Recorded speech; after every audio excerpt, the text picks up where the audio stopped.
맞이하는 첫 주일이자 또 첫날입니다. 의미 있는 때고 또 11월은 우리가 흔히 교회에서 감사의 달이라 그렇게 부르기도 합니다.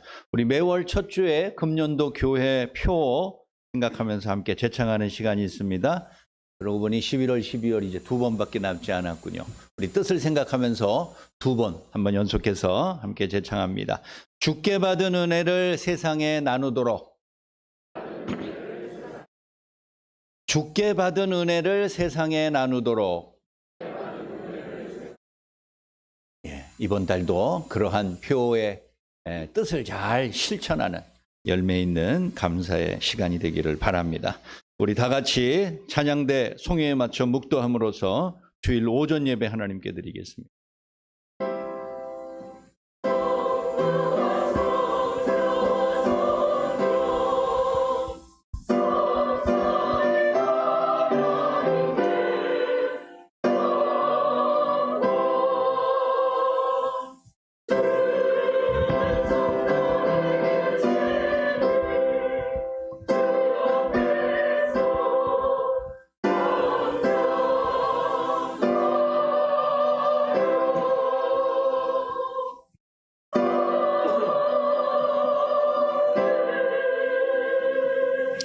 나의 힘이신 여호와여, 내가 주를 사랑하나이다.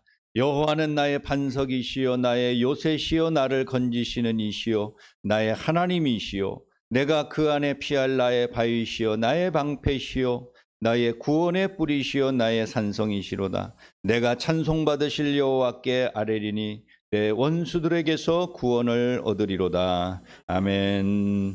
오늘도 믿음 가운데 역사하시는 창조주 아버지 하나님, 놀라우신 긍휼과 은혜와 사랑을 베풀어 주심을 감사합니다. 여전히 세상이 요란하고 불안과 염려가 가시지 않는 세상이지만 그 가운데서도 우리로 하여금 온전케 하시며 반석 위에 세우시고 피할 거처를 마련하시니 하나님의 위대한 영광과 주님의 능력인 줄 믿고 감사합니다. 새로운 달 11월이 시작이 되었습니다. 하나님이 우리에게 베푸신 시간의 순간순간을 주의 영광을 위해서 살아가게 하시며 하나님이 우리를 향하신 거룩한 뜻이 무엇인지를 분별할 수 있는 귀한 시간들 되게 하여 주옵소서. 새로운 마음과 각오를 가지고 새로운 시간을 시작하고 맞이하오니 주여 우리에게 오늘도 한량없는 은총과 능력 베풀어 주어서 험난한 세파 속에서 침몰하지 않고 주저앉지 않고 이길 수 있는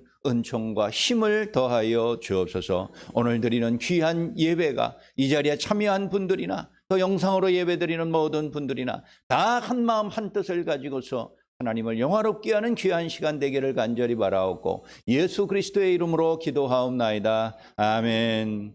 전능하사 천지를 만드신 하나님 아버지를 내가 믿사오며 그 외아들 우리 주 예수 그리스도를 믿사오니 이는 성령으로 잉태하사 동정녀 마리아에게 나시고 본디오 빌라도에게 고난을 받으사 십자가에 못 박혀 죽으시고 장사한 지 사흘 만에 죽은 자 가운데서 다시 살아나시며 하늘에 오르사 전능하신 하나님 우편에 앉아 계시다가 저리로서 산자와 죽은 자를 심판하러 오시리라. 성령을 믿사오며 거룩한 공회와 성도가 서로 교통하는 것과 죄를 사하여 주시는 것과 몸이 다시 사는 것과 영원히 사는 것을 믿사옵나이다. 아멘.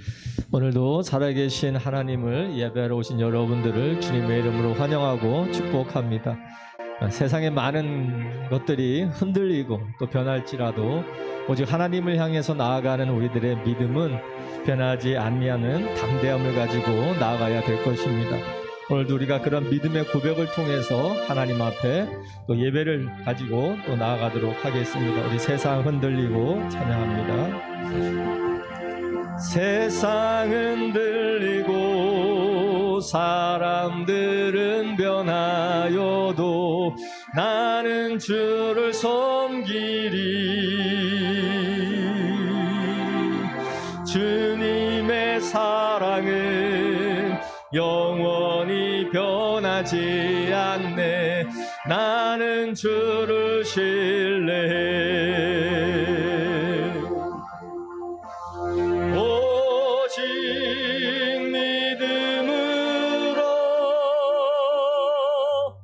믿음으로 내가 살리라.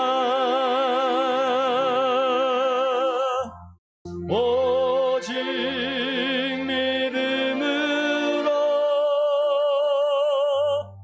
믿음으로 내가 살리라. 믿음은 들리고 사람들 주를 떠나도 나는 주를 섬기리. 주님의 나라는 영원히 쇠하지 않네. 나는 주를 신뢰해. 오직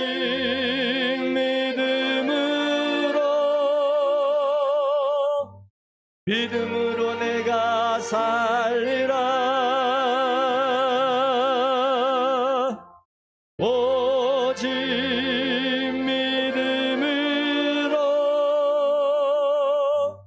믿음으로 내가 살리. 우리 한 번 더 하겠습니다. 세상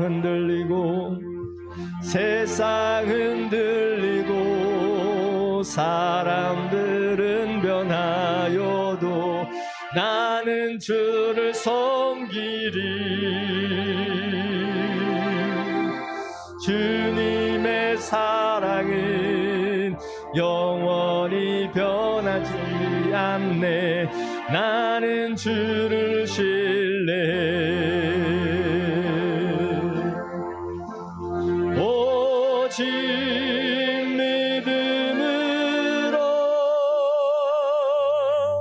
믿음으로 내가 살리라. 오직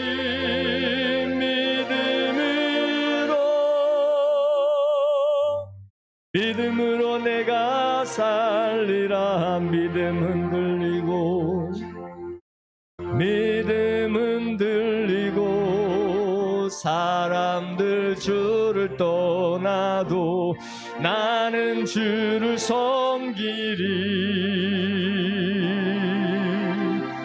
주님의 나라는 영원히 쇠하지 않네. 나는 주를 신뢰해. 오직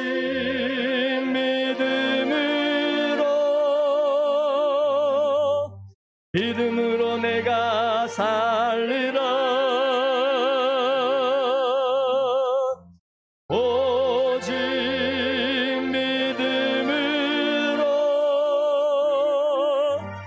믿음으로 내가 살리라. 오직 의인은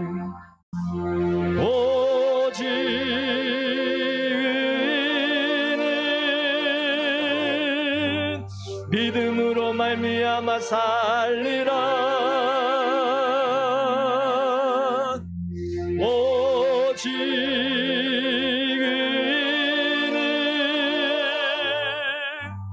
믿음으로 말미암아 살리라. 아멘. 우리가 믿음으로 또 하나님을 찬양하겠습니다. 존귀요 존귀하신 주. 우리 박수 치면서 찬양할까요?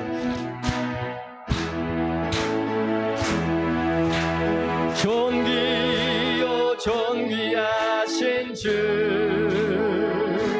감사 찬양과 경배 다 받으실 주님. 존귀요 존귀하신 주, 감사 찬양과 경배 다 받으실 주님. 찬양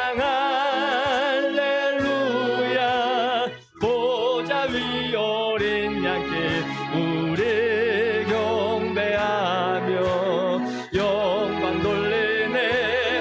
오 할렐루야. 주님 함께 영광 준 승리의 용사 또 만유의 주 존귀요 존귀. 존귀요 존귀하신 주 감사 찬양과 경배 다 받으실 주님 존귀요 존귀하신 주 감사 찬양과 경배 다 받으실 주님 찬양 할렐루야 보좌 위 오른 양께 우리 경배하며 영광 돌리네 오 할렐루야 우리 왕께 영광 주는 승리의 용사 또 만유의 주님 주와 같이 길 가는 것 즐거운 일 아닌가 우리 주님 걸어가신 발자취를 밟겠네 한 걸음 한 걸음 주 예수와 함께 날마다 날마다 우리 걸어가리 어린아이 같은 우리 미련하고 약하나 주의 손에 이끌려 명길로 가겠네 한 걸음 한 걸음 주 예수와 함께 날마다 날마다 우리 걸어가리 꽃이 피는 들판이나 험한 골짜기라도 주가 인도하는 대로 주와 같이 가겠네 한 걸음 한 걸음 주 예수와 함께 날마다 날마다 우리 걸어가리 옛 선지자의 녹같이 우리들도 천국에 들려 올라갈 때까지 주와 같이 걷겠네 한 걸음 한 걸음 주 예수와 함께 날마다 날마다 우리 걸어가리 아멘. 우리 다 같이 일어나셔서 하늘의 문을 여소서 찬양하겠습니다.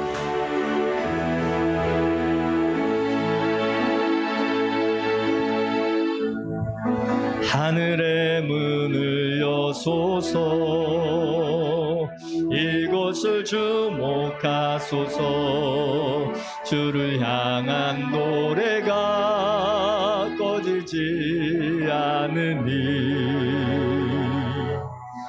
하늘을 열고 보소서 이곳에 임재하소서 주님을 기다립니다 기도의 향기가 하늘에 닿으니 주여 임재하여 주소서 이곳에 오셔서 이곳에 앉으소서 이곳에서 드리는 예배를 받으소서 주님의 이름만이 오직 주의 이름만 이곳에 있습니다 이곳에 오셔서 이곳에 앉으소서 이곳에서 드리는 예배를 받으소서 주님의 이름만이 오직 주의 이름만 이곳에 있습니다.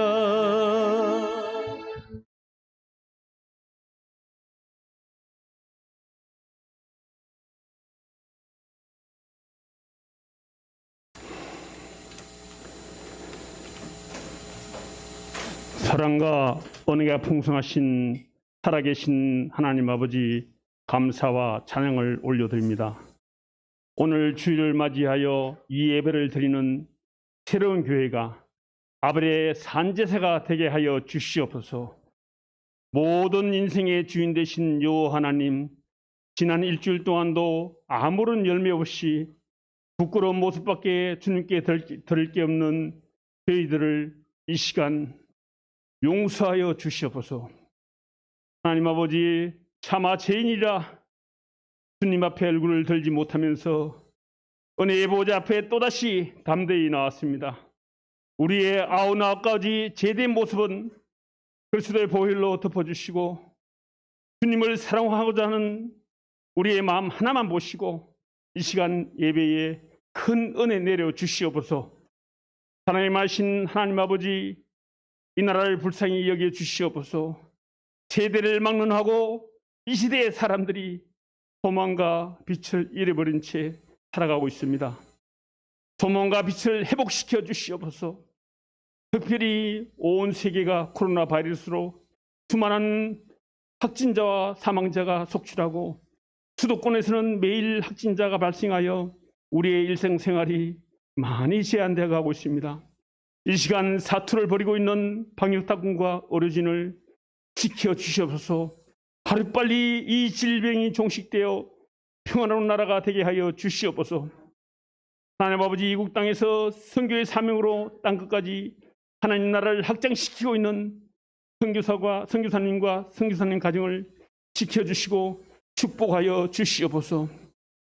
거룩하신 하나님 아버지, 새로운 교회를 지금까지 인도하여 주시고 부흥 발전시켜 주신 것 진심으로 감사드립니다. 어지럽고 혼돈스러운 이 시대에 오직 말씀과 기도로 세워져가는 새로운 교회가 주님의 뜻이 무엇인지 분별하여 이 시대의 사명을 온전히 감당하는 하나님의 합한 새로운 교회가 되게 하여 주시옵소서. 이 시간 우리 성도님들 질병으로 고통받고 있고 물질 때문에 어려움 당하시는 성도님들을 질병을 고쳐주시고 물질도 축복하여 주시옵소서. 특별히 날마다 양떼를 위하여 눈물의 기도와 간구로 말씀을 준비하시는 목사님이 이 시간 하나님 말씀을 태어나실 때 근세와 능력을 베푸시사 진리의 말씀이 우리의 심령에 물된 동산같이 생명이 회복되게 하여 주시고 구원의 기쁨이 충만케 하여 주시옵소서. 그리하여 아멘으로 화답하여 30배, 60배, 100배의 결실이 맺는 말씀의 등불이 되게 하여 주시옵소서. 이 시간 찬양으로 영광 높이는 롯의 차영들을 축복하여 주시고 아름다운 차영이 주님을 기쁘게 하고 예배에 큰 은혜가 되게 하여 주시옵소서. 이 시간 보이지 않는 곳에서 헌신하는 모든 손길들에게도 하나님께서 만배로 축복하여 주시옵소서. 예수님 이름으로 간절히 기도드립나이다. 아멘.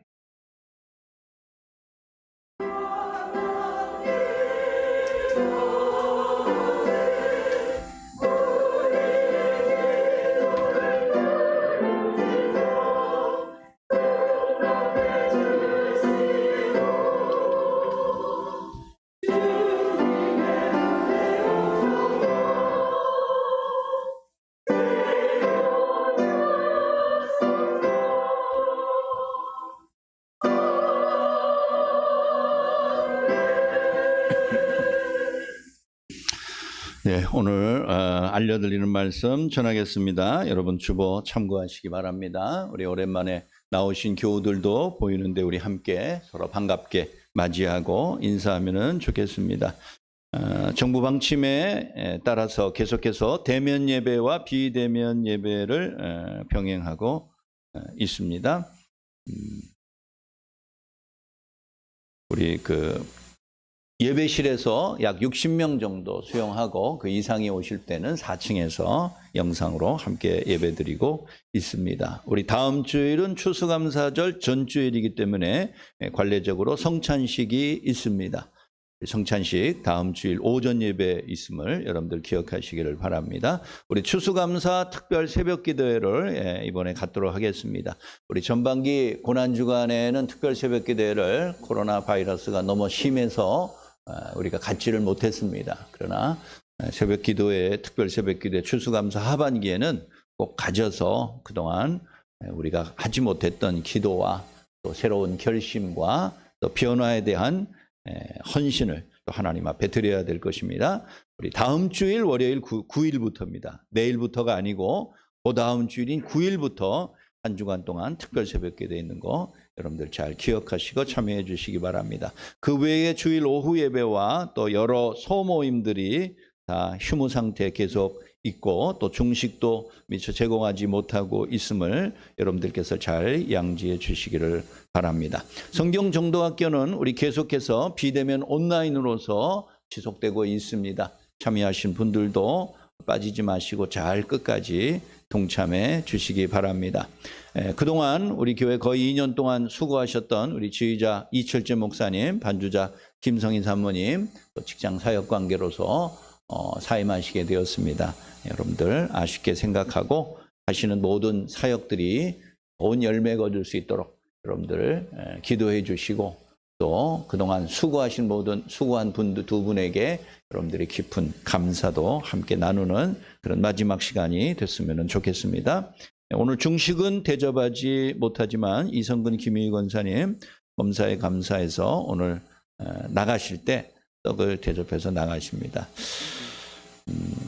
그 중식 대접 못하는 걸 참 저도 아쉽게 생각을 해요. 그것 때문에 오후 예배도 사실 모이지 못합니다. 오후 예배를 물론 모이려면 모일 수 있지만 여러분들이 밖에 나가셔서 식사하신 다음에 다시 교회 오시고 2시까지 모이는 게 사실상 현실적으로 어려워서 계속해서 지금 정부 발표만 기다리고 있는데 너무 지속돼서 안타깝습니다. 떡을 교회에서 이렇게 음식을 제공하는데 교회에서는 먹는 게 금지되어 있습니다. 그래서 교회에서 식사를 제공 안 해도 무슨 이렇게 음식을 주문해다가 먹어도 이것도 안 되는 거죠. 그러니까 떡을 받으시면은 교회 바깥으로 나가셔서 드셔야 될 것 같아요. 이게 만에 하나라도 이게 문제가 되면은 우리 교회가 폐쇄 명령을 받으면은 1달, 2달 이렇게 교회를 열지를 못해요. 그런 불상사가 있어서는 안 되겠죠. 그래서 작은 것 하나라도 여러분들 수칙을 잘 지켜주시면 감사하겠습니다. 강국원 박미자 권사님 딸 강수진 양 결혼식이 이번 주 토요일 7일 오후 1시 반에 남산 쪽에 있는 라루체라는 예식 홀에서 있습니다. 그 정확한 그 약도나 이런 것들은 게시판에 청첩장을 붙여놨으니까 여러분들이 보시고 휴대폰으로 이렇게 그 약도를 촬영하시면은 잊지 않고 잘 되겠습니다. 여러분들 많이들 참석하셔서 축하해 주시고 축복해 주시면은 감사하겠습니다. 이 코로나 바이러스 관계로 버스 대절은 어렵고 그냥 여러분들이 개별적으로 힘드셔도 오셔야 되겠습니다. 4호선 명동역에서 내리면은 뭐 불과 한 60m밖에 떨어져 있지 않다고 하니까는 크게 어려움이 없으실 것입니다. 그러나 우리 교우들 가운데 고령자들 홀로 찾아가시기 힘드신 분들은 교회로 그냥 오시면은 이렇게 서로 차를 가능한 한 나눠 타고 그렇게 가겠습니다. 그래서 오후 1시 반에 예식이니까 교회에서 12시에 출발하면 되지 않을까 생각합니다. 한 5분 전, 10분 전까지 고령자 중에서 이렇게 좀 혼자 가시기가 힘드신 분들은 교회로 12시까지 오시면 좋겠고 또 여러분들이 개인적으로 차를 가져가시는 분들이 내가 내 차에 자리가 한 2개, 3명 더 탈 수 있다 이렇게 생각되시는 분들은 12시까지 차를 가지고 교회로 오세요. 오셔서 오신 분들을 태워서 이렇게 같이 가시면 큰 도움이 되겠습니다. 봉헌하겠습니다.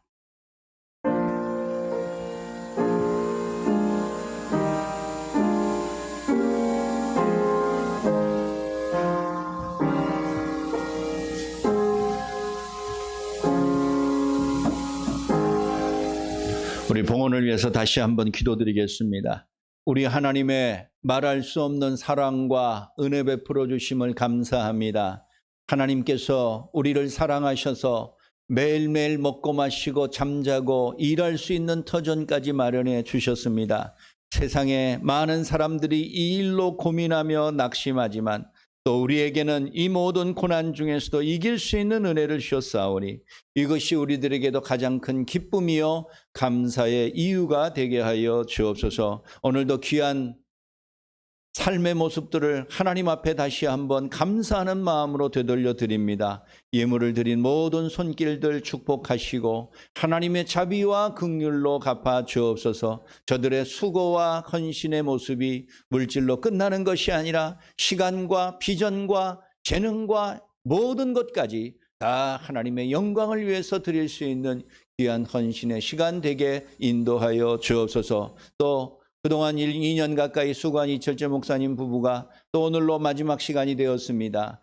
주중에 하시는 모든 사역과 직장에도 하나님 함께 하시며 그곳에서도 빛의 모습을 보이게 하여 주시고 그리스도의 아름다운 향기로운 열매를 맺을 수 있도록 은혜와 자비를 베풀어 주옵소서. 하시는 모든 일들과 계획하는 일들에도 하나님 큰 은혜와 자비를 베풀어 주옵소서. 우리 주 예수 그리스도의 이름으로 축복하며 기도하옵나이다. 아멘.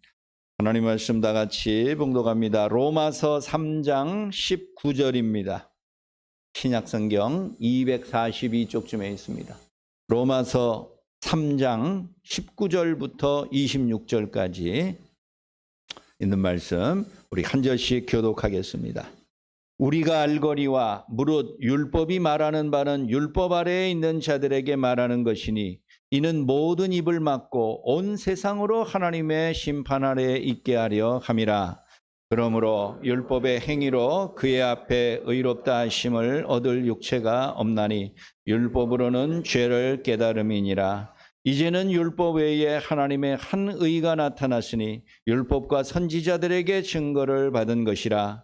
곧 예수 그리스도를 믿음으로 말미암아 모든 믿는 자에게 미치는 하나님의 의인이 차별이 없느니라. 모든 사람이 죄를 범하였음에 하나님의 영광에 이르지 못하더니 그리스도 예수 안에 있는 속량으로 말미암아 하나님의 은혜로 값없이 의롭다 하심을 얻은 자 되었느니라.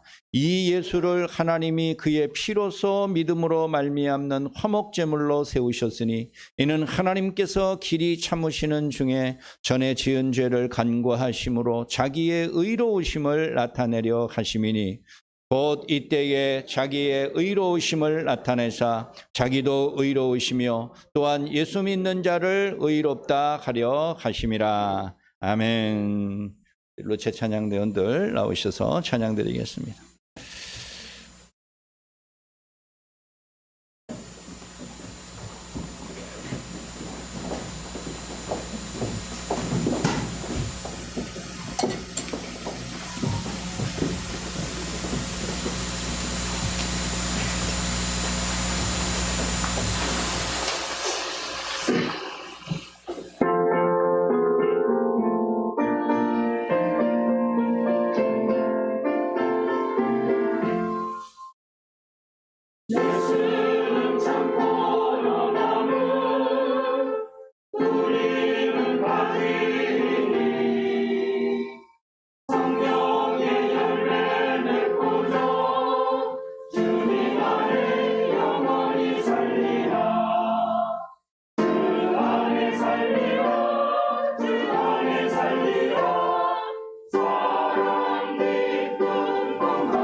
예수는 생명의 창리, 우리는 순례자니, 모든 것 주께 맡기고 주가 가신 그 길을 걸으리. 주 안에 살리라, 주 안에 살리라, 주는 나의 생명 되시니, 믿음과 소망과 사랑의 천생을 주 안에 살리라.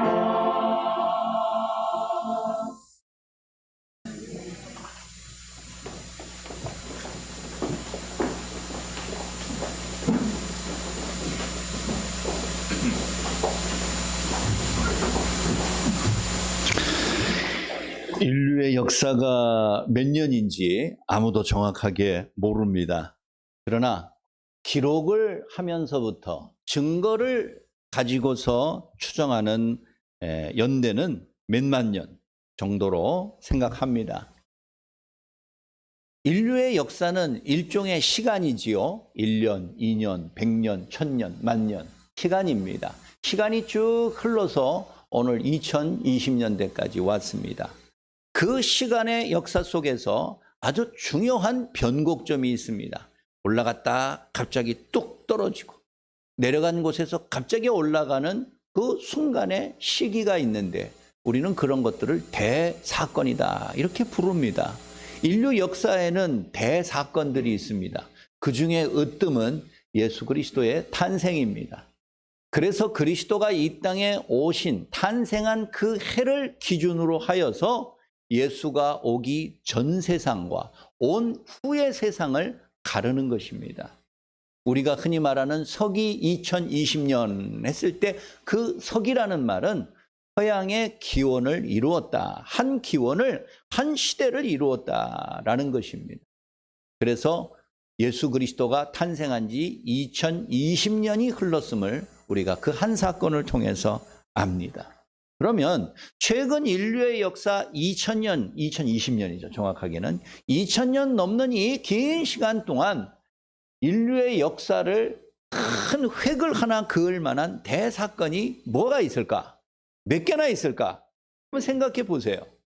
그 중에 하나가 500년 전에 있었던 종교개혁이라는 사건입니다. 정확히 503년 전인 1517년 10월 31일부터 시작된 종교개혁의 모습이다라는 거예요.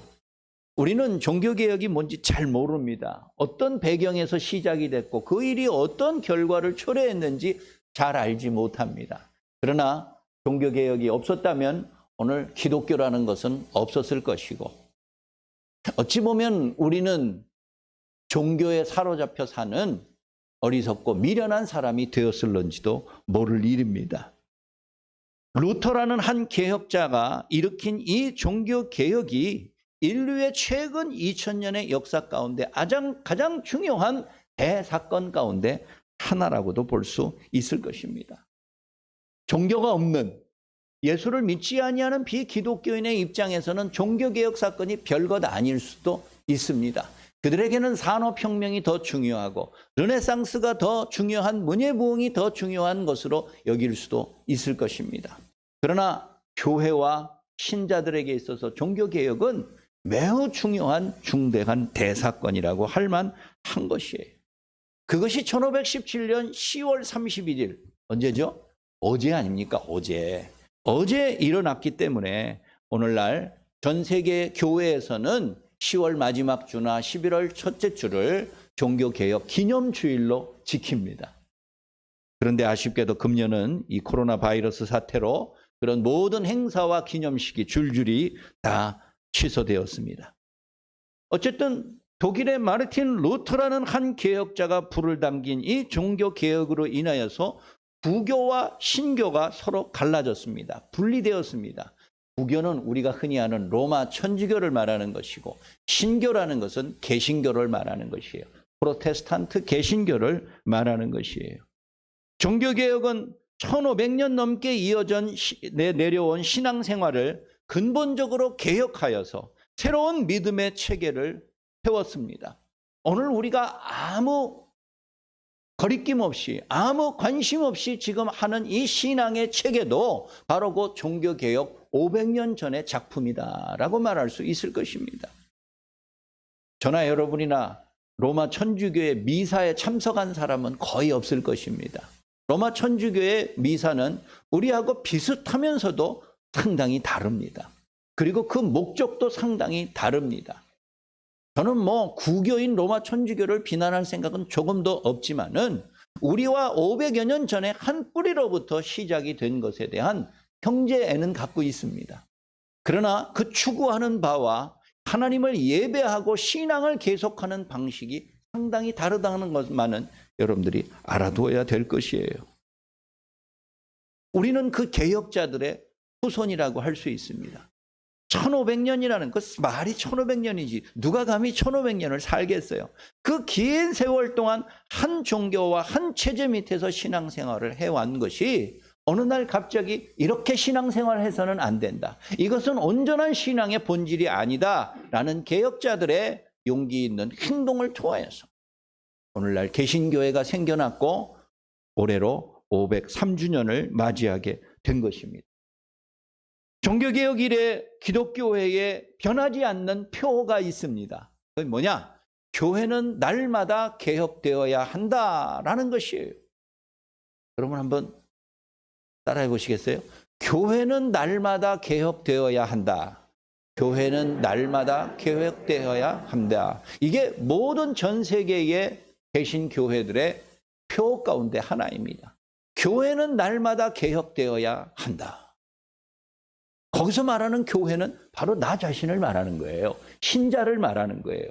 모든 신자들은 언제나 항상 개혁되어야 한다라는 표인 것입니다. 개혁이라는 것이 한 번 하고 두 번 하면 되는 것이 무슨 날마다 하고 죽을 때까지 하느냐. 개혁만 하다가 그냥 볼일 다 보겠다. 날 다 새겠다. 그렇게 생각할는지 모르겠어요. 그러나 교회와 신자들은 날마다 항상 새로워져야 한다는 것이 그게 종교개혁의 중요한 교훈이라는 거예요. 500년 전뿐만 아니라 오늘 계속되어야 하고 신자들도 날마다 개혁되고 새로워지지 않으면 우리는 영적인 전투에서 패하고야 말 것입니다. 종교개혁은 아시다시피 500여 년 전에 시작이 되었습니다. 500년이나 되는 긴 세월이 흘러간 과거의 역사 속에서 오늘 우리는 무엇을 배울 수 있는가? 무엇을 깨달으며 그 개혁자들의 후손답게 믿음 안에서 살아가야 할 것인가? 오늘 말씀의 주제가 바로 그것입니다. 첫째는 우리가 심판 아래 살아가는 세상에 있다는 것을 아는 것입니다. 오늘 성경 말씀을 우리가 교독한 것처럼 온 세상은 심판 아래 있다. 죄에 대한 대가를 반드시 치러야 될 우리 자신이라는 것을 아는 것입니다. 또 그것에 대해서 반문하시겠지요? 나도 안다고. 성경에서 하도 많이 설교에 하도 많이 들어서 안다. 그러나 아는 것과 그렇게 믿고 살아가는 것하고는 또 다른 문제예요. 지식으로만 아는 게 아니라 삶으로서도 깨달아 알아야 하는 거예요. 우리 주변에 보면 가끔 아주 드물게 저 사람은 법 없이도 살 사람이다. 이런 말을 듣는 사람들이 아주 드물게 있습니다. 그 사람은 매우 도덕적인 사람일 것이고 매우 준법 정신이 투철한 사람이고 의롭고 선하게 살아가는 사람일 것입니다. 그런데 그 말을 또 뒤집어 놓고 보면 법의 잣대를 가지고서 깨끗하고 선하게 사는 사람은 거의 없다라는 뜻도 되는 거예요. 법이라는 것을 생각하면은 우리 제일 먼저 떠오르는 이미지가 고소하는 거예요. 법으로 고소하다. 정죄하는 거예요. 당신은 죄인이다. 불법자다. 위법을 저질렀다. 그리고 재판받고 심판받는 것을 떠올립니다. 그래서 사람들이 누구나 다 경찰서 불 지나갈 때 움츠러든다는 거예요. 경찰들하고 눈을 마주치지 않으려고 노력한다는 이야기도 있지 않습니까? 성경에도 법이 있습니다. 율법이라고 부르는 그 법을 말하는 것입니다. 하나님이 택한 유대인들에게 율법을 처음 주실 때는 그 율법은 선한 것이었습니다. 그렇지 않으면 하나님이 주실 리가 없어요. 사랑하는 백성들에게 악한 법을 줄 리가 없는 것이죠. 선한 의미로서 율법을 주셨습니다. 그래서 모든 사람들이 하나님으로부터 받은 그 법을, 율법을 거울처럼 사용하기를 바란 거예요. 여러분, 거울이 무엇입니까? 우리 여자분들은 거울을 다 핸드백에 조그만 거 하나씩은 가지고 다니더라고요. 예. 그 거울을 통하여서 자기를 비추는 것입니다. 내 용모가 삐뚤어진 것이 없는가? 뭐 밥을 먹고 난 다음에 고춧가루가 이빨 사이에 낀 것은 없는가? 이런 것들을 살펴보기 위하여서 나 자신의 현재의 모습이 잘못된 것이 무엇이 있는가? 흐트러진 것이 무엇이 있는가? 그게 거울이잖아요. 그래서 하나님이 율법을 거울로 주신 거예요. 자기를 돌아보라 라는 의미에서 율법을 주신 거예요. 그러나 어느 순간 유대인들은 그 거울을 자기를 위해서 사용하지 않고 남을 위해서 사용하기 시작했습니다. 자기를 보는 게 아니고요. 남 눈앞에다 갖다가 거울을 이렇게 보여줘. 너 봐. 네 꼴을 봐. 얼굴에 검불이 묻었어. 얼굴이 왜 그 모양이야. 다른 사람을 흉보고 다른 사람을 비판하고 다른 사람의 잘못된 것들을 지적하는 수단으로서 율법이 변질돼 버리고 말았어요. 그래서 많은 사람들이 율법만 보면은 다들 전전긍긍해요. 길을 피지 못해요. 왜? 율법의 거울로 비추어서 완전한 사람은 아무도 없기 때문에 그래요.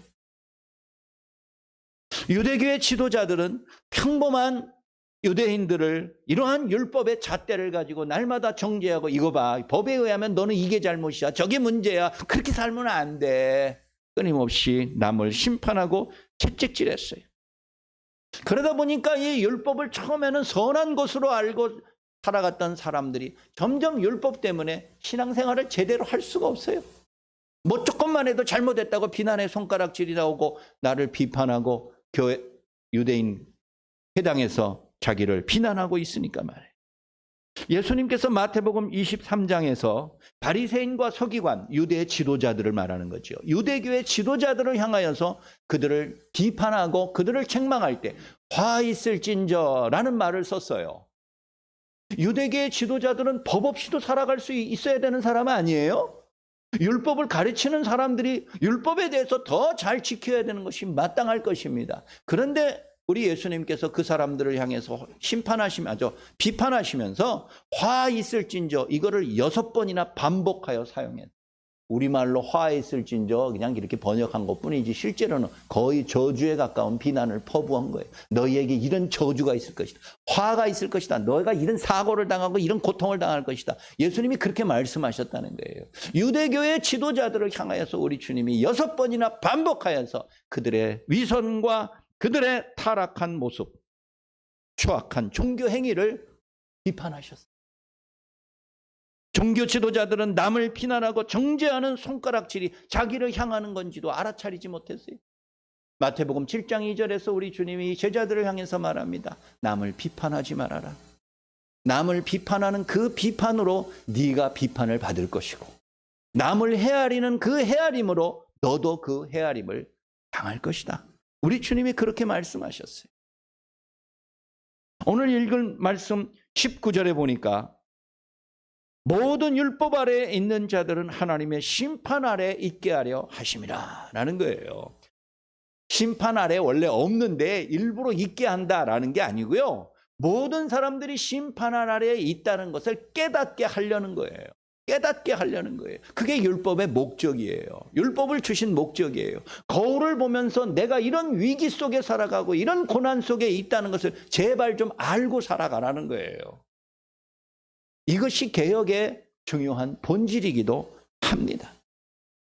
천하의 도덕군자라도 사도 바울이라 할지라도 의롭고 거룩하며 완전한 사람은 없습니다. 루터를 비롯한 또 다른 종교개혁자, 우리가 믿는 이 장로교의 시조라고 할 수 있는 요한 칼빈도 개혁자들은 언제나 자기의 죄성을 깨닫고서 하나님 앞에 엎드리기를 수도 없이 반복하였어요. 남을 정죄하고 심판하기보다는 내가 그 하나님의 심판 아래에 있는 더 큰, 더 중요한, 더 중대한 죄인이라는 것을 스스로 깨닫고 날마다 무릎 꿇어 기도하며 겸손하게 회개하고 주의 자비와 긍휼을 구했던 삶을 사는 거예요.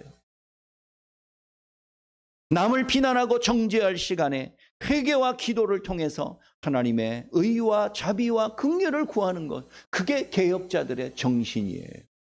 그 사람들은 하나님의 말씀에 근거하여서 남을 심판하고 남을 가르치는 입장에 있는 자기들조차도 하나님의 심판 아래에 있다는 것을 한시도 잊지 않았어요. 우리 하나님이 율법의 잣대만 가지고 모든 사람들을 일일이 다 심판하신다면 아마 루터를 먼저 심판할 거예요.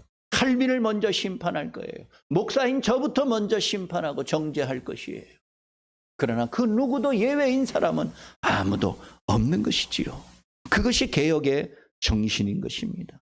이와 같은 고난의 현실을 인정할 때 해결의 빛이 보이는 거예요. 오늘 19절 말씀 보면 재미있는 말이 있습니다. 여러분 눈으로 한번 보세요. 거기 보면은 이는 율법을 말하는 거예요. 율법은 모든 입을 막는다 라는 게 있어요. 이는 모든 입을 막고라는 거예요. 입을 막는다 라는 것을 좀 심하게 표현하면 입 닥치라 그 말이에요. 입 닥치라. 닥치라는 표현이 점잖지 못하기는 하지만 우리 한국 저 프로 축구 그 팀이 있습니다. 전북 드래곤즈라는 그 팀에 예전에 최강이라는 그 축구 감독이 있었어요. 이 감독은 말을 잘 못해요. 감독 중에서 제일 말을 못하는 것 같아요. 내가 보기에. 기자회견하면 무슨 소리 하는지도 모르고 얼굴 표정이 하나도 안 바뀌어요. 자기가 승리해가지고 막 흥분해서 기뻐하고 막 얼굴이 그런 표정이 나야 되는데 전혀 그냥 뭐 거의 황소 수준이에요. 눈만 껌뻑껌뻑하고. 그런데 이 최강희 감독이 그 시대에 가장 많이 우승을 차지한 명감독이 됐어요. 국가대표 감독도 오랫동안 했습니다. 이분의 이미지가 뭐냐? 닭공축구라는 거예요. 닭공축구. 닭공이 무슨 뜻인지 아시겠어요? 닥치고 공격하라는 거예요. 이 감독이 이기고 지는 것에 얼마나 큰 스트레스를 받는지 아세요? 뭐 축구뿐만 아니라 야구, 농구도 다 마찬가지겠지만 1승 한번 올리는 거를 너무 힘들어해요. 그리고 그냥 무승부로 끝나면 그나마 다행이다. 지지 않아서 다행이다. 그게 축구 경기를 하면은 이기려고 경기하는 게 아니고 지지 않으려고 경기하는 것 같아요. 열심히 안 해요. 상대방의 진영에 진출해가지고 골을 넣을 생각하기보다는 자기 진영에 두텁게 벽을 쌓아서 실점하지 않으려고만. 그 축구가 재미가 없어요. 그냥 계속 공격했다 수비했다. 그리고 골이 그래도 여러 골이 터져서 3대2 정도로 끝나야지 그래도 관중들이 재미있잖아요. 0대0 아니면 1대0으로 끝나는 게 대부분이에요. 그게 너무 재미가 없는 거예요. 그런데 이 최강희 감독이라는 분의 별명답게 닭공 축구예요. 닥치고 공격이에요. 우리 팀이 2점을 실점하면 우리는 3점을 득점하면 된다. 이런 신념으로 하는 거예요. 그러니까 실점하는 것에 너무 신경 쓰는 게 아니라 공격하는 것에 애를 썼어요. 그래서 많은 축구 팬들이 좋아했어요. 닭공이라, 닥치고 공격해라. 뭐 공격하는 게 중요하냐, 수비하는 게 중요하냐, 이렇게 말들 많은데 입 그만 닥치고 그런 거 그만 따지고 의논 그만하고 닥치고 공격하라. 여러분, 우리 종교계에게 중요한 것 중에 하나가 공은 아니지만 닥기라고도 할 수 있어요. 닥치고 기도하라는. 끊임없는 우리 신앙생활에 이런저런 말들이 많아요. 남을 비판하기도 해요. 남을 흉보기도 해요. 끊임없이 너무 회의가 또 많아요. 머리 쓰는 일이 너무 많아요. 그러나 실질적으로 헌신하며 실질적으로 기도하며 자신을 하나님 앞에 드리기를 힘쓰는 일들은 너무 적어요. 닥치고 기도해야 돼요. 닥치고 행동해야 돼요. 닥치고 순종해야 돼요.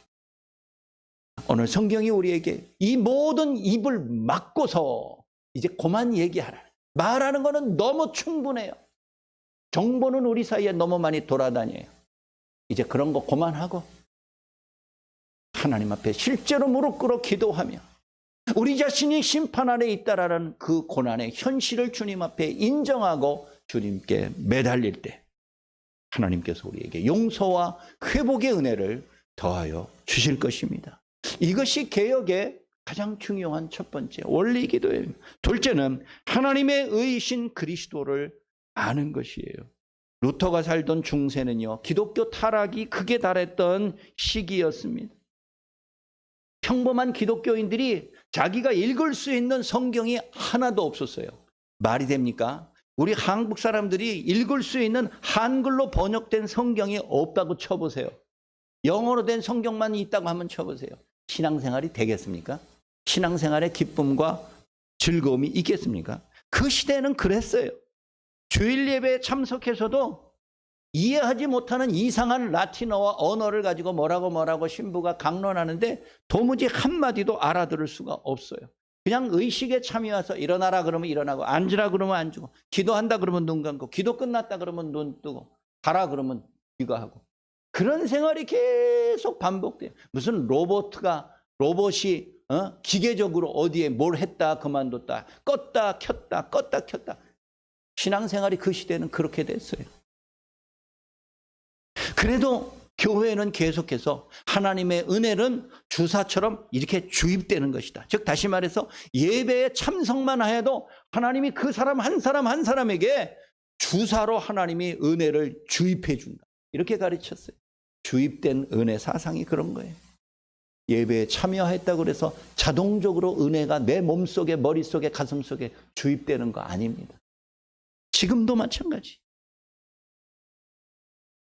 많은 기독교인들이 정기적으로 고해성사를 해야 돼요. 특별히 내가 죄 지은 것이 없는데 정기적으로 시간 되면 가서 신부 앞에 가서 내가 이런 죄를 저질렀습니다. 이렇게 뭐 잘못했습니다. 뭐 했습니다. 신부가 듣기에 만족하지 못하면 계속해서 다그칩니다. 네가 그거 가지고서 무슨 고백성사를 하느냐. 더 큰 죄를 고백하라. 있지도 않은 죄, 50년 전에 있었던 죄, 기억도 잘 안 나는 남의 죄까지 내 죄인 것처럼 둔갑시켜서 고백해서 용서를 받아요. 용서받으면서 또 그냥 용서받는 줄 아세요? 또 막대한 헌금을 하게 해요. 또 막대한 가혹한 육체의 고통을 가하라고 그래요. 괴로움이 크기다라는 거예요. 신앙생활의 즐거움과 기쁨이 없는 거예요. 교회의 지도자였던 신부였던 루터가 어느 날 평소처럼 무릎으로 교회당에 가기 위하여서 계단을 올라갑니다. 무릎으로 계단을 올라가는 거예요, 여러분. 요즘처럼 차 이렇게 시멘트로 반듯하게 만든 게 아니라 그냥 돌로 여기저기 얼기설기 만든 계단을 수십 개를 무릎으로 올라가고 내려오는 게 얼마나 끔찍한 일이에요. 그런데 그게 그 시대의 법이에요. 그렇게 자기를 아프게 하고 육체를 학대해야만이 자기에게 기쁨과 영혼이 좋아진다, 이렇게 가르쳐요. 그 루터도 예외는 아니에요. 그래서 무릎으로 올라가요. 너무 많이 무릎으로 올라가다 보면 그 무릎이 낙타 무릎이 될 정도예요. 펑퍼짐한 모습이 돼버려요. 어느 날 루터가 그렇게 올라가고 있다가 순간적으로 하나님의 말씀이 생각났어요. 오늘 우리가 읽은 이 말씀이에요. 육체로는 어떠한 의의를 이룰 수 없다. 내가 무릎으로 수백 수천 번을 오르락내리락하고 무릎이 다 깨지고 관절이 깨져서 걷지도 못할 정도가 되어서 하나님 앞에 나 자신을 학대하여도 결코 내가 의롭게 구원받지 못한다는 사실을 다시 한번 깨달았어요. 그건 자기가 성경을 통해서 너무나 잘 아는 거예요. 그러니까 자기가 이와 같이 무릎으로 자기를 고통스럽게 하면서 올라가는 일이 얼마나 헛되고 허황된 것인지를 순간적으로 깨달았어요. 그래서 벌떡 일어났어요. 그리고 교회당으로 올라가는 일을 중단하고 걸어서 내려와 버렸어요. 그리고 다음부터 계단을 올라갈 때 절대 무릎으로 올라가지 않았어요. 그러면 왜 교회는 신자들에게, 성직자들에게 이와 같이 육체를 학대하도록 무릎으로 계단을 올라가도록 강요를 했을까? 그거는 육체를 고통스럽게 하면 할수록 내 영혼이 반대로 깨끗해지고 성결해진다라는 가르침 때문이었어요.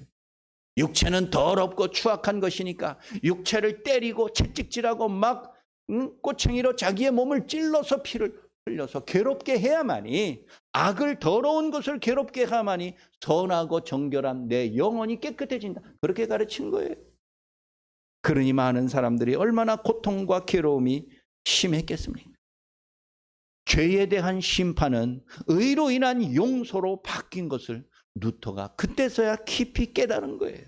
우리 모두가 심판 아래 놓여 살아가는 사람들이지만, 그러나 하나님은 이미 2000년 전에 예수 그리스도를 보내심으로써 우리의 모든 죄를 의로 바꾸어 주셨다는 거예요. 루터가 그것을 새롭게 깨달은 거예요. 여러분, 예수 그리스도가 이 땅에 오신 것은 하나님의 사랑의 결과가 아닙니까? 하나님이 우리를 사랑하신 결과가 예수를 이 땅에 보내신 것이에요. 하나님이 세상을 이처럼 사랑하사, 그 다음 뭡니까? 독생자를 주셨다. 하나님이 세상과 우리들을 사랑하셨기 때문에 그 아들 예수를 보내신 거예요. 더 나아가서 베드로전서 4장 8절에 보면 사랑은 모든 허다한 죄를 덮느니라 그랬어요. 우리가 우리의 죄로 인하여서 하나님의 심판 아래에 있는 매우 고통과 절망에 빠진 사람이지만 우리의 모든 인간의 죄를 다 덮고도 남음이 있을 만한 사랑을 하나님께서 우리에게 보내셨다는 거예요. 그게 누구냐? 예수 그리스도라는 거예요.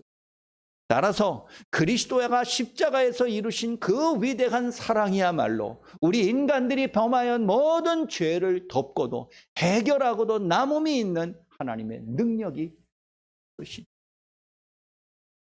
루터가 발견한 또 다른 믿음의 본질은 그것입니다. 우리가 우리 스스로의 죄를 해결할 길은 없지만 하나님이 우리를 사랑하셔서 보내신 우리의 죄를 용서하고 해결하고 덮고도 남음이 있는 그 아들 예수 그리스도를 우리가 믿고 구원의 구주로 받아들일 때에 우리의 근본적인 죄의 문제가 해결되고 하나님 앞에서 의로운 사람으로 변화된 삶을 살아가게 될 줄로 믿습니다. 오늘날 한국교회는 세계 기독교가 깜짝 놀랄 만한 부흥과 성장을 이루었습니다. 그러나 우리가 커진 만큼 내실 있는 신앙생활을 하고 있는가? 아무도 그렇게 장담하지 못할 것입니다. 우리나라 청소년들이 30년 전에 비해서 키가 11.6cm가 커졌대요. 10cm의 키가 크는 것은 대단한 일이지요. 1cm 늘리기 위해서 얼마나 정말 애를 쓰는 현실입니까? 30년 전에 비하면 우리 세대들이, 다음 세대들이, 청소년들이 키가 11.6cm, 체중이 8.4kg가 늘어났어요. 이 북한의 군인들 넘어온 사람들 보면은 왜 이렇게 체격이 왜소한지 참 어떨 때는 참 별의별 생각이 다 들어요. 분명히 못 먹어서 저랬을 것이다. 그냥 우리 그렇게 쉽게 단정을 하긴 합니다만은 체격이 왜소해요. 남한의 청소년들은 키가 커요. 자기 자녀들이 다 우리보다 커요. 부모보다. 하긴 뭐 자녀가 커야지 또 좋은 일이기는 하죠. 부모보다 자녀들이 갈수록 키가 작아지면 또 되겠습니까? 어쨌든 그런데 이 청소년들이 다 체중과 신장이 다 30년 전에 보면 월등하게 크고 다 그 남자아이들이 군대에 가면은 체격이 다 이렇게 서가지고 늠름한 아이들이 되는데 기초 체력은 부족하다는 거예요. 20kg짜리 완전 군장을 하고 뛰기 시작하면 1kg도 못 뛰어가지고 헉헉거리고 쓰러지는 애들이 허다하다는 거예요. 군의관들과 위생병들이 훈련할 때 항상 뒤따라간다는 거예요. 중간에 쓰러져가지고 다치면 부모들이 벌떼처럼 들고 일어나니까. 외형은 커지고 훌륭해졌는데 내부의 기초 체력이 부족하여서 기본적인 일조차 수행하기 어렵다는 거예요. 한국 교회가 그럴지 몰라요. 외형은 커졌어요. 규모는 막대해졌어요. 세계 기독교의 연구 대상이 될 정도가 되었어요. 그러나 기초 신앙은 너무 부족해요. 믿음의 본질을 너무나 알지 못하면 살아가요. 그 중에 가장 큰 염려되는 것 중에 하나가 자기가 자기의 믿음조차도 믿지 못하고 살아가는 신자들이 많아요. 쉽게 말해서 자기 자신의 고백과 확신 가지고서 충분하게 구원과 믿음 안에 이르렀는데 자꾸 자기의 믿음의 기준을 너무 높여요. 커트라인을 자기가 스스로 높여가지고 나는 그 정도의 수준에 미달했으니까 나는 신자도 아니고 나는 믿음 생활도 아니고 나는 나이론 교인이고 맨날 이런 소리만 하는 거예요. 예수 그리스도가 하나님의 사랑으로 이 땅에 오신 유일한 구원이요 의로우심을 믿는 것 하나만으로도 우리 신앙은 충분해요. 구원 얻는데 부족함이 없다는 것이에요. 그런데 우리는 자꾸 내 신앙 이외에, 내 온전한 신앙 고백 이외에 다른 사람들의 평가까지도 자꾸 고려해서 근심하고 있어요. 내가 열심한 것을 다른 사람이 알아줘야 할 텐데, 내가 봉사하고 헌신하고 기도하고 출석하는 이런 모든 것들을 다른 사람들이 인정해 줘야 될 텐데 남의 평가에 대해서 너무 민감해요. 그리고 내가 남을 자꾸 평가하려고 또 그래요. 저 사람은 신앙이 어떻고 믿음의 수준이 어떻고 모든 사람들이 심판에 이르렀지만 모든 사람들이 예수 그리스도의 구원의 은혜를 이미 받아 누리는 사람인 것을 여러분들 잊지 마세요. 그래서 내 믿음이 다른 사람 비해서는 조금 별것 아닌 것 같다 여겨질지라도 예수 그리스도에 대한 신앙과 고백 그 하나만으로도 우리는 얼마든지 하나님의 의에 이룰 수 있다는 것을 여러분들 굳게 믿으시고, 내 작은 믿음, 내 적은 믿음 가지고 낙심하기보다는 오히려 그것에 대하여 감사하며 하나님의 은혜의 역사를 이루어 나가시는 여러분들의 삶이 되시기를 간절히 소원합니다. 우리 자신에 대해서 너무 지나치게 학대하지 마세요. 내가 내 몸을 때리고 채찍질하는 사람은 아무도 없겠지만 내 영혼과 신앙생활에 대해서도 학대하지 마세요. 내 믿음이 하나님 앞에 온전한 신앙 고백으로 충분하다면 여러분 그것을 기뻐하고 감사하며 자족해야 돼요. 물론 거기에 머물러서는 안 되겠지요. 그러나 미달되었다고 나는 구원받지 못할 것이라고 말하는 것은 불신앙의 표현이에요. 예수 그리스도가 이미 이루시고 완성하시고 끝내신 일이에요. 그걸 가지고 의심하는 것은 불신앙일 뿐이라요. 마지막 셋째, 평화로 확인하는 구원입니다. 루터가 교회의 잘못을 적은 95가지 95개조의 이 경문이 있습니다. 벽보가 있어요. 그것을 10월 31일에 성문에다가 갖다가 탁 붙였어요. 많은 사람들이 성문을 드나들면서 그거를 읽으면서 루터의 그 말이 옳다라고 다 인정하면서 막 곳곳에서 억눌렀던 그 분노의 감정들이 막 폭발하기 시작을 했어요. 그래서 교회에 대하여 돌을 던지고 막 손가락질하기 시작을 했어요. 자기의 신앙을 부정하기에 이르렀어요. 나중에는 그것이 거의 그냥 폭동 수준으로, 민중 봉기 수준으로 이루어졌어요. 루터가 당황했어요. 내가 원한 것은 그런 게 아니에요. 혁명으로 교회를 뒤집어 엎고 불태우고 다 죽이고 어떻게 하자는 것이 아니고 온전한 신앙으로 회복되고 개혁되기를 원하는 것이 그게 루터의 소망이었어요. 혁명이라는 것은 대개 수많은 피를 흘려야만이 뜻을 이룰 수 있는 것입니다. 루터는 교회의 혁명을 바라는 것이 아니라 개혁을 바란 것이에요. 그리고 교회를 이루는 모든 신자 한 사람 한 사람의 깨달음과 믿음의 회복을 원했던 것이에요. 여러분, 개혁을 이끈 개혁자들은요, 분열과 분노를 일으키는 것이 하나님의 의를 이루지 못한다는 성경을 너무나 잘 알았어요. 야고보서 1장 20절 보면 사람이 성내는 것이 하나님의 의를 이루지 못하니라 라는 말이 있어요. 사람이 분노하고 분열하는 것이, 다른 사람을 격동하고 화를 내게 만드는 것이 하나님의 의를 이루지 못해요. 신앙의 본질을 완성하지 못하게 만드는 거예요. 우리 그리스도인들은, 우리 교회는 분열과 다툼을 유발하는 사람들이 되어서는 안 돼. 오히려 그 반대로 연합과 화해를 이루는 사람이 되어야 되는 것이에요. 예수 그리스도가 죄만 따지고서 이 땅에 오면은 불러서 모든 사람들을 다 심판하셔야만 되는 것이에요. 그러나 우리 주님은 그렇게 하지 않으셨어요. 자기 스스로가 희생하여서 모든 사람들을 화해시키는 일로서 우리 주님은 자신의 역할을 다 하셨던 거예요. 오늘 22절 말씀에 보니까 화목제물이라는 말로 나옵니다. 예수 그리스도가 화목제물로 이 땅에 오셨다라는 것이에요. 루터가 주목한 하나님의 의신 예수 그리스도는 독재자의 모습으로 이 땅에 오시지 않았어요. 섬김을 받고 대접만 받기 위해서 이 땅에 오신 분이 아니에요. 자기 자신에게 아첨하는 사람을 칭찬하고 무능하고 천한 사람들을 무시하고 차별하기 위해서 이 땅에 주님이 오신 것이 아닙니다. 오히려 모든 사람들을 섬기려는 희생의 제물로 모범된 모습으로 죽기 위해서 이 땅에 오셨어요. 자기 자신을 희생 제물로 오셨다. 그 말의 표현이 얼마나 멋집니까? 예수님이 왜 이 땅에 오셨는지를 그 말 한마디 단어 하나로서 극명하게 표현한 것이에요. 예수님은 희생 제물과 화목 제물로 오셨다. 하나님과 우리 사이의 원수가 되었던 관계를 화해시키기 위하여서 자기 자신이 기꺼이 희생당하셨다. 그게 예수님이 이 땅에 오신 목적이고 그게 복음이고 그게 신앙의 본질이라는 것입니다. 예수 그리스도의 십자가의 죽으심은 우리 인간과 인간 사이도 화해시키기 위해서 오셨다는 것을 말해주고 있는 것이에요. 사람과 사람 사이에 얼마나 많은 손가락질과 비난과 관계의 악화가 있습니까? 불화의 이유가 거기에 인간의 탐욕의 모습으로 있는 것이지요. 사랑하는 여러분, 우리가 진정으로 신앙의 본질을 중시한다면 여전히 자의식이 강하고 수단 방법 가리지 않고 싸워서라도 반드시 이겨야 된다라는 그런 인간적인 욕망을 버려야 돼요. 그게 우리 개혁자들의 후손이 돼야 되는 거예요. 이 세상에서 꼭 이겨야만 되는 것은 아닙니다. 마지막에 한 번 이기면 되는 거예요.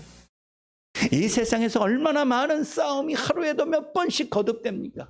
그때마다 다 이길 수 있습니까? 그때마다 다 승리하려고 너무 애쓰다 보니까 인생이 피곤해요. 사는 게 괴로워요. 너무 지나치게 남과 경쟁해서 이기려고만 하지만 맨 마지막에 한 번 승리하기를 위하여서 양보하고 화해하고 믿음으로 용납하는 그 자세가 우리 개혁자들의 후손인 것이에요.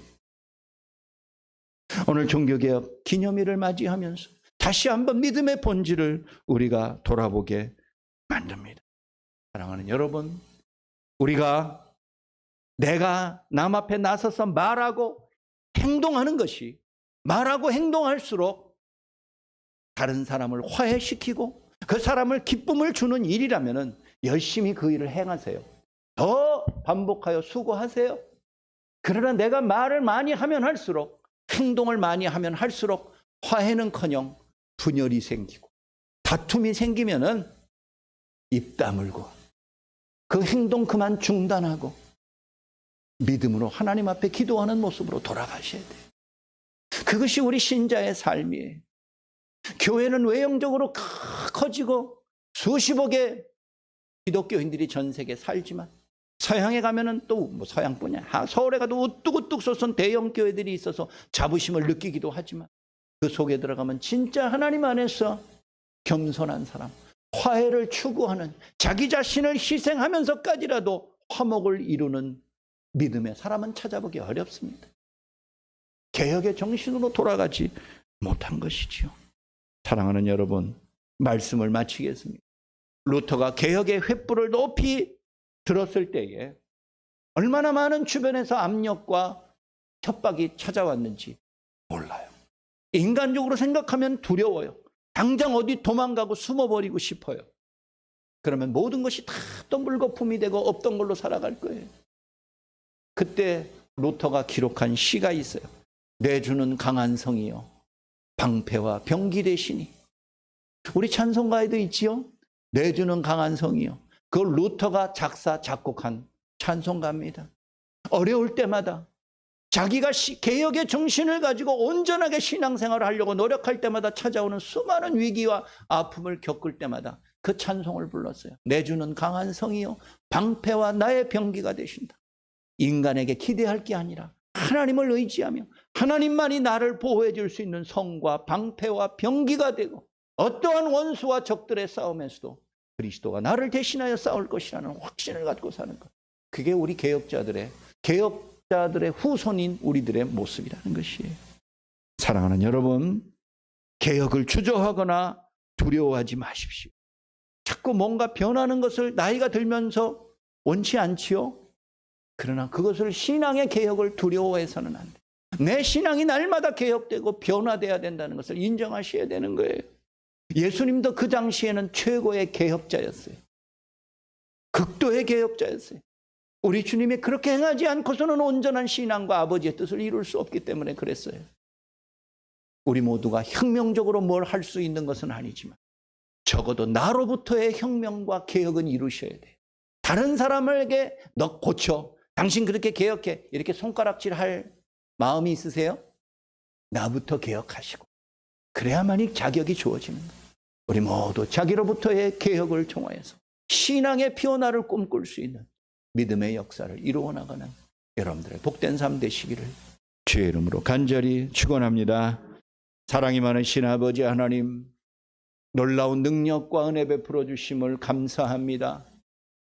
우리가 좀 더 안전하게 살기 위하여, 좀 더 안락하고 행복하게 살기 위하여 많은 물질적인 것을 쌓고 세상적인 것들과 인간적인 것들로 내 앞을 가로막고 방어하지만 다 헛된 것이고 쓸데없는 것인 줄 다시 한번 깨닫습니다. 오직 하나님만이 나의 유일한 방패시고 산성이시고 나를 보호해 줄 피난처임을 다시 한번 믿게 하여 주옵소서. 한국교회와 신자들이 갈수록 허약해지고 스스로 연약하다는 것을 인정하고 있습니다. 어디부터 잘못된 것입니까? 무엇으로부터 고치고 개혁을 해야 될 것입니까? 주여, 오늘도 주의 말씀을 통하여서 하나님 앞에 우리 자신의 변화된 모습을 꿈꾸며 나아갈 수 있는 저희들의 삶 되게 하여 주옵소서. 많은 사람들과 더불어서 그리스도의 사랑과 십자가 희생, 화목 제물로서 자신을 드리고 바쳐서 예수 그리스도가 십자가에서 이루신 이 위대한 평화의 모습들이 많은 곳에 전파되게 할 수 있도록 주여 역사하여 주옵소서. 우리 주 예수 그리스도의 이름으로 간절히 기도하옵나이다. 아멘. 우리 다 같이 일어나셔서 585장 다 같이 부르겠습니다.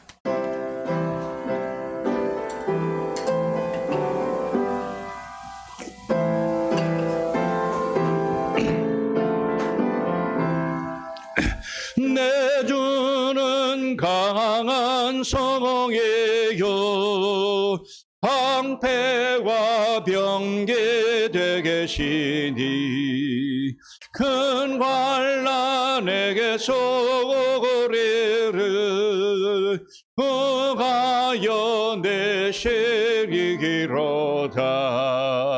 옛 원수 마귀는 이때도 임을소 모략과 검새로 무게를 삼음니 천하에 누가 당하랴.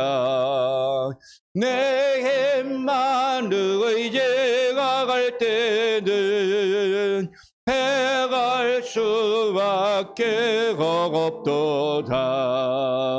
힘 있는 자강수 나가와서 날 대신하여 싸가구네.